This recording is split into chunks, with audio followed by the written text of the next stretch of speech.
Next, tangents from an external point to a circle. Tangents from an external point to a circle. വളരെ important ആണ്. ഒരു circle ഉണ്ട്, മനസ്സിലായല്ലോ? There is A circle. ഈ സർക്കിളിന് പുറത്തായിട്ട് ഒരു പോയിന്റ് ഉണ്ട്. ഇത് സർക്കിളിൻ്റെ സെൻറ്ററാണ് ഈ കാണിച്ചിരിക്കുന്നത്. ഈ സർക്കിളിന് പുറത്തായിട്ട് എക്സ്റ്റേണലി ഒരു പോയിന്റ് ഉണ്ട്, പി ആണ്. ഈ പോയിന്റിൽ നിന്ന് എനിക്ക് ടാൻജൻറ്റ് വരയ്ക്കണം. ടാൻജൻറ്റ് എന്ന് പറഞ്ഞാൽ ഇവിടുന്ന് വരയ്ക്കുന്ന ലൈന് സർക്കിളിൽ ടച്ച് ചെയ്ത് പോയാൽ മതി. വരച്ച് കാണിച്ചു തരാം. ഈ വരച്ചിരിക്കുന്ന ലൈൻ നോക്കിയേ, ഈ സർക്കിളിനെ ടച്ച് ചെയ്യുള്ളൂ. ഇതിപ്പോൾ ഇത് എക്സ്റ്റെൻഡ് ചെയ്ത് ഉള്ള പോർഷൻ കാണിക്കണില്ല. എനിവേ ഇത് ജസ്റ്റ് ഇങ്ങനെ ടച്ച് ചെയ്തിട്ടാണ് പോകുന്നത്. അപ്പോൾ പി എന്ന് വരയ്ക്കുന്ന ഒരു ടാൻജൻ്റാണ് ഞാനിപ്പോൾ കാണിച്ചിരിക്കുന്നത്. ഇതേപോലെ ഒരു ടാൻജൻറ്റും കൂടി ഞാൻ വരച്ച് കാണിച്ചിട്ടെ. ഇത് ക്യൂ എന്ന് പേര് കൊടുക്കാം അല്ലേ, പോയിൻ്റ് ഓഫ് കോണ്ടാക്റ്റാണ്. ഇത് പി എന്ന് വരയ്ക്കുന്ന വേറൊരു ടാൻജൻറ്റ്. ഇത് എക്സ്റ്റെൻഡ് ചെയ്താലും നമുക്കറിയാം ഒരു പോയിന്റിൽ മാത്രമേ അത് ടച്ച് ചെയ്യുന്നുള്ളൂ എന്ന് മനസ്സിലാവും. അപ്പം ഈ പോയിന്റിന് ഞാൻ പോയിൻ്റ് ഓഫ് കോണ്ടാക്റ്റ് ഇവിടെ ഉണ്ട്, ആർന്ന് പേര് കൊടുക്കാം. നമുക്ക് പ്രൂവ് ചെയ്യാനുള്ളത് എക്സ്റ്റേണൽ പോയിന്റിൽ നിന്ന് വരയ്ക്കുന്ന ഈ രണ്ട് ടാൻജൻറ്റിൻ്റെയും ലെങ്ത്ത് ഈക്വൽ ആണെന്ന് പ്രൂവ് ചെയ്യണം. അത് വെച്ചിട്ട് ഒരുപാട് ക്വസ്റ്റ്യൻസുകളുണ്ട്. ഏത് എക്സ്റ്റേണൽ പോയിന്റിൽ നിന്നും സർക്കിളിലോട്ട് രണ്ട് ടാൻജൻറ്റുകൾ വരയ്ക്കാം. ആ വരയ്ക്കുന്ന ടാൻജൻറ്റിൻ്റെ ലെങ്ത്ത് ഈക്വൽ ആയിരിക്കും. അത് തിയറമാണ്. അപ്പോൾ അതിൻ്റെ പ്രൂഫ് പഠിച്ചു വെക്കണം, അത് ചോദിക്കും എക്സാമിന്. ഓക്കെ ആണല്ലോ? അപ്പോൾ അതിൻ്റെ പ്രൂഫ്, അപ്പോൾ ഞാൻ ആ സ്റ്റേറ്റ്മെൻറ്റ് ഇവിടെ കാണിച്ചു തരാം. The lengths of tangents drawn from an external point two A circle are equal. അപ്പോൾ ഈ രണ്ട് ടാൻജൻറ്റിൻ്റെയും ലെങ്ത്ത് ഈക്വലാണ്. ഇത് പ്രൂവ് ചെയ്യാനായിട്ടേ നമ്മൾ ചെയ്യുന്നത്, ഞാനിവിടെ ഫിഗർ കാണിച്ചു തരാം. അതിന് മുമ്പ് നമുക്ക് പി ക്യൂവും പി ആറും ഈക്വൽ ആണെന്ന് കാണിക്കാനായിട്ടേ നമ്മൾ ആദ്യം തന്നെ പോയിൻ്റ് ഓഫ് കോണ്ടാക്റ്റും സെൻറ്ററും ജോയിൻ ചെയ്യുന്നു. ഇത് 90 ഡിഗ്രി ആയിരിക്കുമല്ലോ അല്ലേ? ശരിയാണോ? നമുക്കറിയാം. അതുപോലെ ഇവിടെ നിന്നും പോയിൻ്റ് ഓഫ് കോണ്ടാക്റ്റിലോട്ട് ജോയിൻ ചെയ്യുന്നു. അവിടെയും 90 ഡിഗ്രി ആണെന്ന് നമുക്കറിയാം.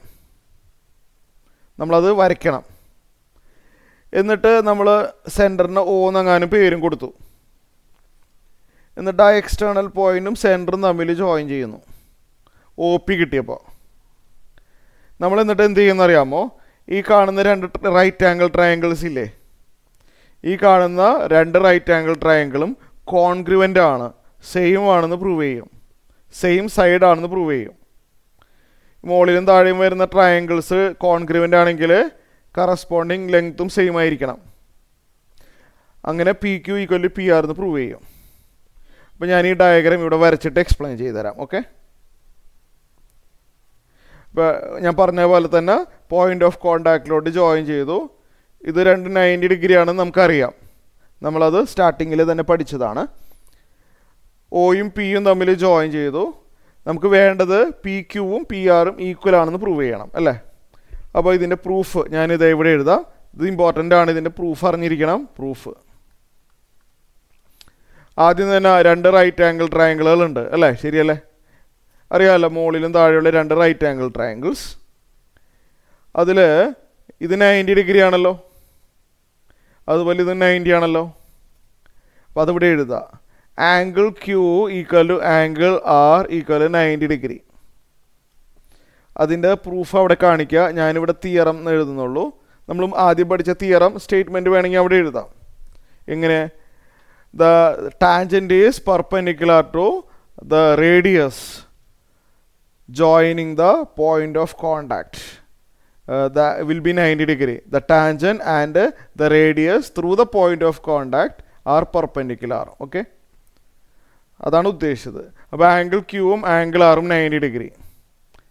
രണ്ട് റൈറ്റ് ആംഗിൾ ട്രയാങ്കിൾ ആയിട്ടുണ്ടല്ലേ? ഇനി ഇവിടെ നോക്കിയേ, ഒ പി എന്ന് പറഞ്ഞാൽ മുകളിലുള്ള ട്രയാങ്കിളിലെ മുകളിൽ കാണിച്ചിരിക്കുന്ന ട്രയാങ്കിളുടെ ഹൈപ്പോട്ടന്യൂസ് ആണ് ഒ പി. ഒ പി മുകളിലുള്ള റൈറ്റ് ആംഗിൾ ട്രയാങ്കിളുടെ ഹൈപ്പോട്ടന്യൂസ് ആണ്. അതേ ഒ പി തന്നെ താഴത്തെ റൈറ്റ് ആംഗിൾ ട്രയാങ്കിളുടെ ഹൈപ്പോട്ടന്യൂസ് ആണ്. O P equal to O P common സൈഡാണ്. O P is the common side of the two right angle triangles. അപ്പോൾ കോമൺ സൈഡ് ഇനി വേറെ എന്തെങ്കിലും പറയാനുണ്ടോ? ഉണ്ട്. ഈ രണ്ട് ട്രയാങ്കിളിൻ്റെയും ഒ ക്യൂവും ഒ ആറും സെയിം ആണ്. രണ്ടും റേഡിയസ് അല്ലേ? ഒ ക്യു റേഡിയസ്, ഒ ആറും റേഡിയസ്. അപ്പോൾ അതിവിടെ എഴുതാം. O Q equal to O R. അതെന്താണ്? റേഡിയസ് ആണ്, സർക്കിളിൻ്റെ റേഡിയസ് ആണ്. അപ്പോൾ അതും ക്ലിയർ ആയല്ലോ. ഈ രണ്ട് റൈറ്റ് ആംഗിൾ ട്രയാങ്കിളും കോൺഗ്രുവൻ്റ് ആണ്. കാരണം RHS കോൺഗ്രുവൻസി റൂൾ എന്ന് പറഞ്ഞൊരു റൂൾ പഠിച്ചിട്ടില്ലേ? RHS congruency rule. എന്താണ് RHS എന്ന് പറഞ്ഞാൽ? R stands for right angle triangles.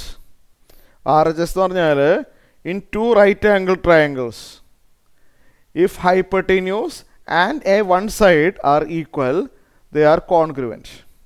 ഒരു റൈറ്റ് ആംഗിൾ ട്രയാങ്കിളിൽ, രണ്ട് റൈറ്റ് ആംഗിൾ ട്രയാങ്കിളിൽ രണ്ടിൻ്റെയും ഹൈപ്പോട്ടന്യൂസുകൾ സെയിം ആണ്, പിന്നെ വേറൊരു സൈഡും സെയിം ആണെങ്കിൽ ട്രയാങ്കിൾ എന്താണ്? കോൺഗ്രുവൻ്റ് ആണ്. ഈ രണ്ട് റൈറ്റ് ആംഗിൾ ട്രയാങ്കിളിൻ്റെയും ഹൈപ്പോട്ടന്യൂസ് സെയിം ആണ്, OP ഈക്വൽ ടു OP. പിന്നെ വേറൊരു സൈഡ് സെയിം ആണ്, OQ ഈക്വൽ ടു OR. അപ്പോൾ റൈറ്റ് ആംഗിൾ ട്രയാങ്കിളിൽ ഹൈപ്പോട്ടന്യൂസും സൈഡ് സെയിം ആണെങ്കിൽ കോൺഗ്രുവൻ്റ് ആണ്. അപ്പോൾ ഏതൊക്കെ ട്രയാങ്കിളാണ്? OQP. Triangle OQP congruent with triangle ORP. മനസ്സിലായല്ലോ? OQPയും ORPയും കോൺഗ്രുവൻ്റ് ആണ്. കമ്പയർ ചെയ്യുക by CPCT, corresponding parts of congruent triangles എന്ന് പറയും. ഈ രണ്ട് ട്രയാങ്കിളിൻ്റെ കറസ്പോണ്ടിങ് പാർട്സ് സെയിം ആയിരിക്കും. അപ്പോൾ PQ ഈക്വൽ ടു PR നമ്മൾ പ്രൂവ് ചെയ്ത് കഴിഞ്ഞു. അപ്പോൾ മനസ്സിലായല്ലോ ഇത്?